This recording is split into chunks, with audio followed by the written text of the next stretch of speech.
Holding the record for the most rollercoaster inversions, the Smiler is one of the most popular but also most talked about rides at Alton Towers.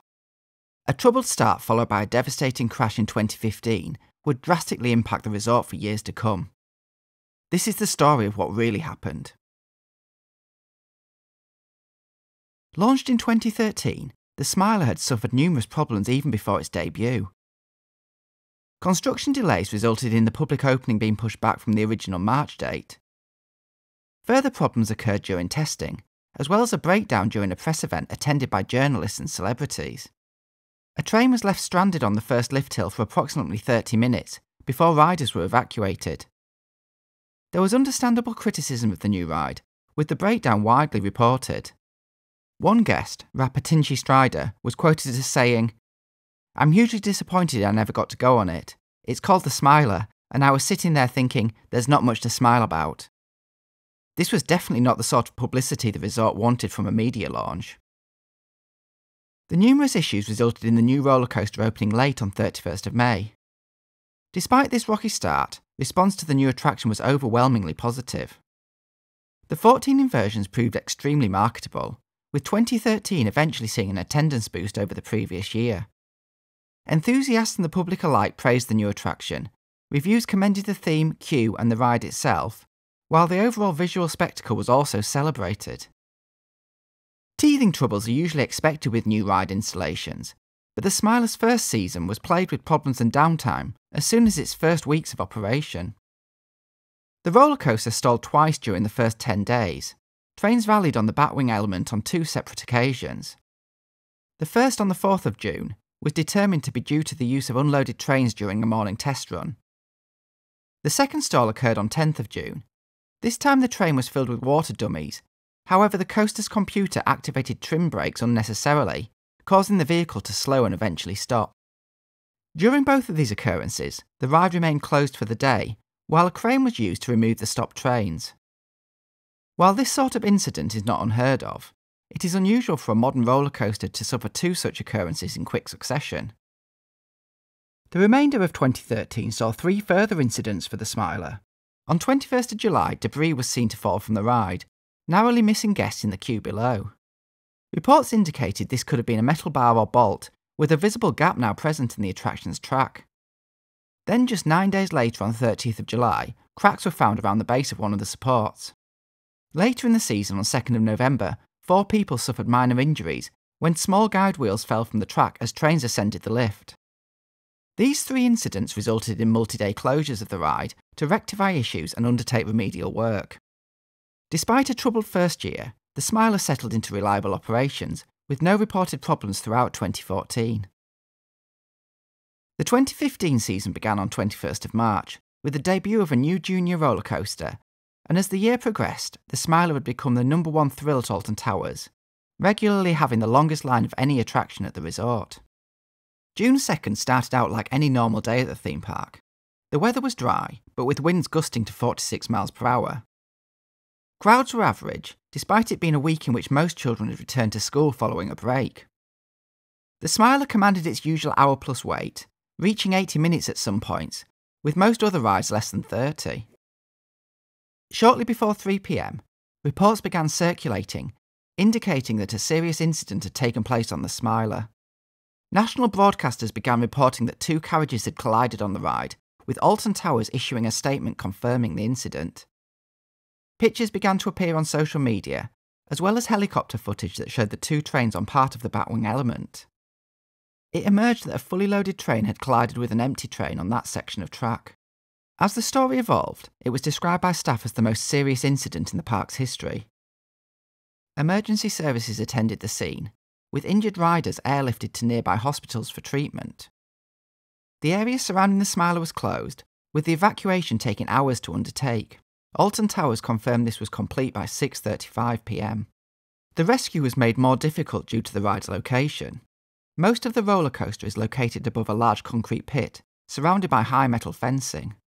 The section of track where the incident occurred is located 24 feet off the ground, with emergency responders initially struggling to reach trapped riders. In order to aid this, park maintenance staff constructed a temporary scaffold platform. Speculation around the cause of the crash began, as a collision of this type should be impossible during normal operations.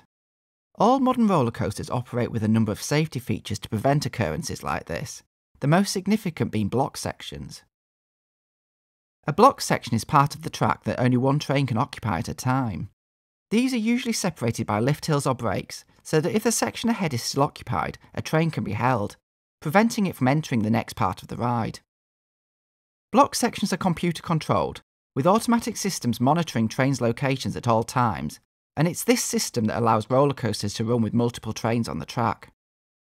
Some media reports claim that a train departed on its own, a bug in the control system, or applying the brakes of the train at a random point, while the true cause of the collision would become clear during subsequent investigations.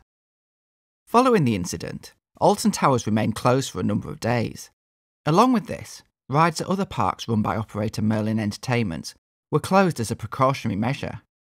The resort stated it was working closely with the health and safety executive to investigate and understand the cause of the crash. Trains were removed for analysis, while HSE inspectors remained on site. The park would reopen on June 8th, with the closure of the X sector lasting longer. As part of this reopening, many references to the Smiler had disappeared. Ride merchandise was no longer sold in the shops, and in X sector signage for the attraction had been removed. The same day, it was confirmed that one of the front row riders, Leah Washington, had to have her left leg amputated above the knee, while others were still being treated for serious injuries. Over the coming weeks, it emerged that the 4 front row passengers had suffered the most significant injuries. Leah, along with Victoria Balch, Joe Pugh and Daniel Thorpe, had been sitting in the first row of the train that had collided with the empty carriage, with Victoria also requiring a below-knee amputation as part of her treatment. Public interest in the aftermath of the crash was high, with many of the survivors telling their story firsthand on national television.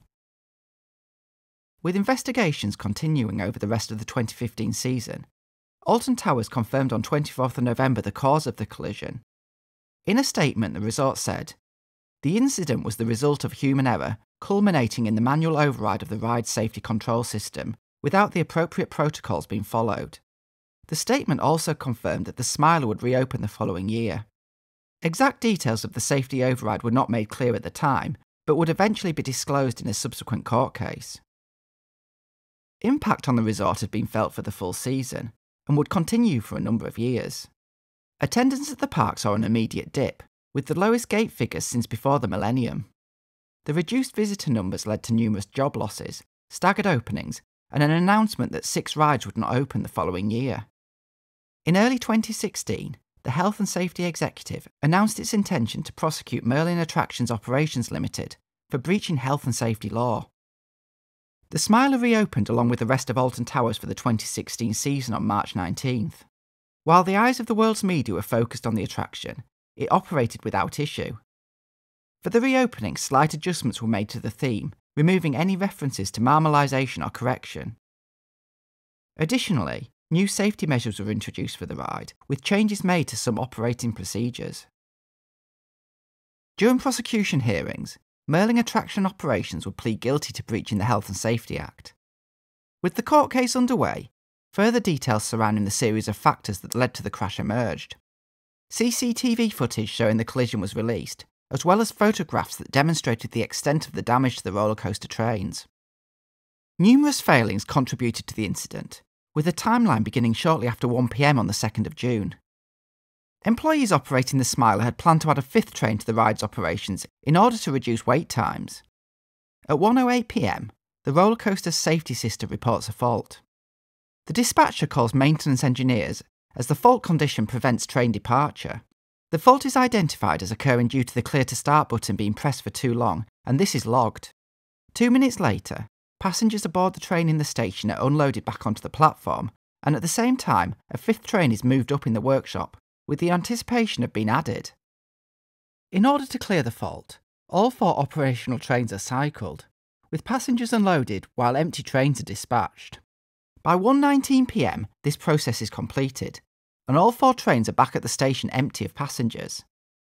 The fault is then cleared by the maintenance engineers. The decision is made by the ride operators to add the 5th train that had been waiting in the maintenance bay. This process takes approximately 5 minutes, with 5 empty trains now available. At 1:29 p.m, an empty train is sent around the track, stopping short of the second lift and requiring maintenance to push it before it engages with the chain.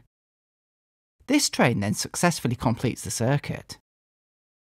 Another empty train is then allowed to dispatch, climbing the first lift hill and entering the main layout of the ride.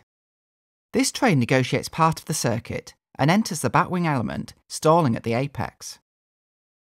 According to the report, it hangs upside down for 20 seconds before it slips backwards, pendulums at the bottom of the loop, and comes to rest.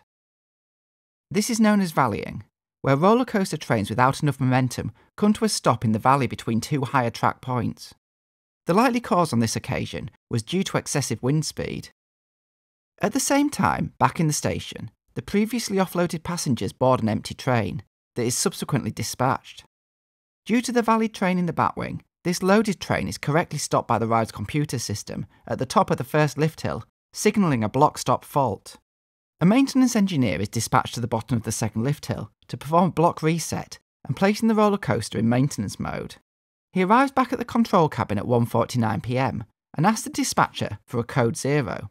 A code 0 is a term used to refer to an evacuation of the ride via the station. The dispatcher asks if it is okay to enter evac mode, and the engineer confirms it is. Maintenance were unaware that a fifth train had been added to the ride and were under the assumption that the roller coaster was operating with 4 trains. They had dealt with an earlier error in the same block section that required manual advancement. Seeing 3 trains on the brakes as well as a 4th on the lift, it was decided the block fault was an error. At 1:51 p.m, the fully loaded train was released from the top of the lift and into the circuit. 26 seconds later, this train collides with the valleyed empty train that had come to rest in the batwing. Hearing the crash, 2 engineers leave the booth to take a look at what has happened. They notify their superiors of the accident, but records show the first 999 call was not made until 2:09 p.m. The ride's control system had acted correctly, stopping the loaded train, but resetting the block system had cleared the records, effectively deleting the stranded train from the system's memory. The 2 maintenance engineers who conducted the reset had never been taught or even witnessed the procedures included in resetting the block system, so they didn't know that a thorough check of the supposedly occupied section was required. Additional factors contributing to the accident were noted.